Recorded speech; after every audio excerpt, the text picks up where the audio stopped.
एक ऐसी प्रेम कथा जो कि टाइमलेस है, शिव और सती की, भगवान शिव और माँ सती की। कैसे जब भगवान विष्णु ने अपने सुदर्शन चक्र से माँ सती के शरीर के टुकड़े टुकड़े कर दिए ताकि भगवान शिव का गुस्सा शांत हो। आइए इस कहानी के बारे में आगे जानते हैं। नमस्ते, आप सुन रहे हैं toss the other side story.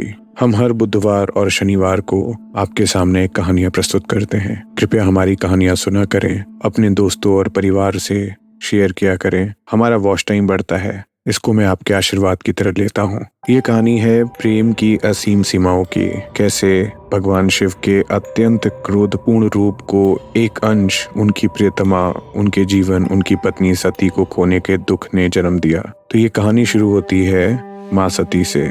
सती, जिन्हें दक्षायनी के नाम से भी जाना जाता था क्योंकि वो राजा दक्ष की सबसे छोटी बेटी थी। एक दिन वो जंगल जाती हैं तो वहाँ किसी आदमी को पेड़ के नीचे बैठकर ध्यान लगाते देखती हैं।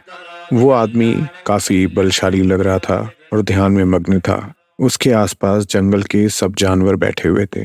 उस आदमी को देखकर सती के मुंह से अचानक से निकला पशुपति, और यही था पहली नजर का प्रेम। इस तरीके से वो रोज जंगल जाती और वो रोज देखती उस आदमी को जो कि हमेशा ध्यान में लीन होता।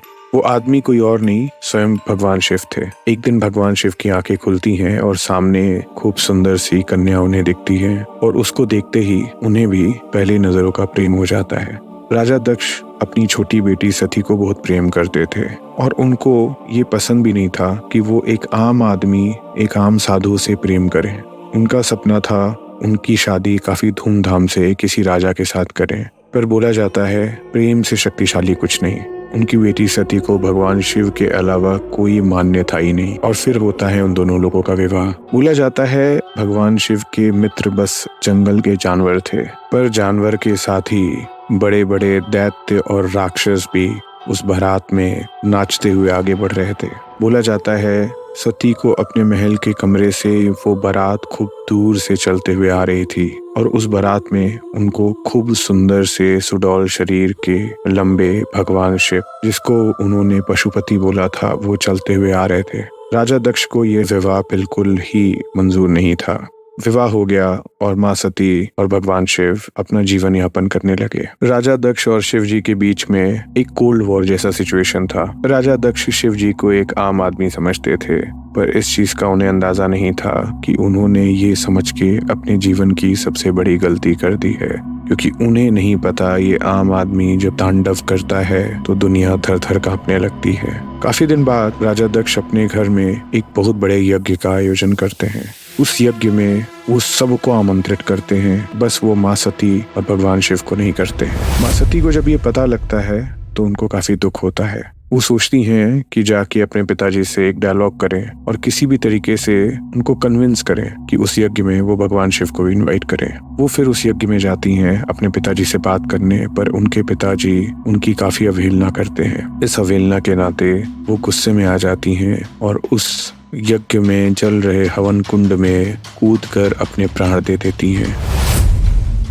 इस यज्ञ में आने के पहले शिव जी उनको काफी समझाने की कोशिश करते हैं कि तुमको जाने की कोई आवश्यकता नहीं, हम दोनों यहाँ काफी प्रसन्न हैं। जब शिव जी ध्यान लगा रहे थे तो वो उठ के वहां से अपने पिताजी से मिलने गई थी।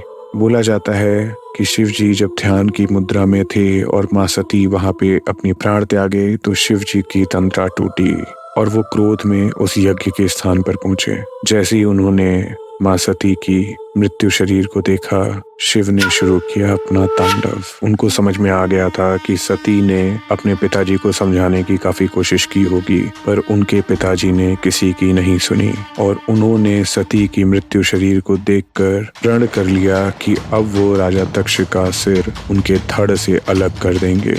और उन्होंने तांडव शुरू किया। जैसे ही तांडव शुरू किया, स्वर्ग, पृथ्वी और पाताल तीनों जगह हड़कंप मच गया। वक्त रुक सा गया। इस क्रोध में तांडव करते हुए उन्होंने वीरभद्र और भद्रकाली अपने क्रोध के उग्र अवतारों को प्रकट किया, और अपने उस अवतारों से उन्होंने बोला कि दक्ष के यज्ञ को नष्ट कर दें और दक्ष के सिर को काट कर समारोह में तबाही मचा दो। दक्ष को अंदाजा भी नहीं था कि उन्होंने क्या कर दिया। उनका दर्द सिर्फ अपने प्रिय सती को खोने का ही नहीं, बल्कि अपने दिव्य समकक्ष या कहें अपने सोल पार्टनर के भी खोने का दुख था। अपने अवतारों को वहां तांडव मचाने का आदेश देकर उन्होंने मां सती के शरीर को अपने कंधे पर उठाया और वहां से गहरे दुख और क्रोध की स्थिति में तांडव शुरू किया। बोला जाता है जब शिव तांडव करेंगे तो ब्रह्मांड का विनाश होना तय है। शिव जी का ये क्रोध उस यज्ञ के लोग ही नहीं देख रहे थे, स्वर्ग देवलोक से भगवान विष्णु स्वयं देख रहे थे। उनका मानना था कि अगर सती को लेकर वो अपने गंतव्य स्थान तक पहुंच गए तो ब्रह्मांड का नष्ट होना तय है। इसलिए वो नीचे आकर शिव जी मां सती के पार्थिव शरीर को अपने कंधे पर लेकर चल रहे थे। वो पीछे अपने सुदर्शन चक्र से धीरे धीरे मां सती के शरीर के टुकड़े करना शुरू किए। बोला जाता है धीरे धीरे उनके शरीर का टुकड़ा देश के विभिन्न स्थानों पर गिरना शुरू हो गया और जहां वो गिरा वो पवित्र स्थलों में बदल गया। और थोड़े समय बाद ही मां सती के शरीर का कोई भी हिस्सा शिव जी के कंधे पर बचा नहीं। शिव जी ने जब देखा कि उनके कंधे पर कुछ है नहीं, तब जाके उनके मन में शांति आई। इस शांति को लेकर वो कैलाश मानसरोवर पर जाके ध्यान मुद्रा में बैठ गए। पर अभी कहानी खत्म नहीं हुई। मां सती का पुनर्जन्म होता है और माता पार्वती आती हैं। यहाँ तक सुनने के लिए धन्यवाद। आप सुन रहे थे toss the other side story.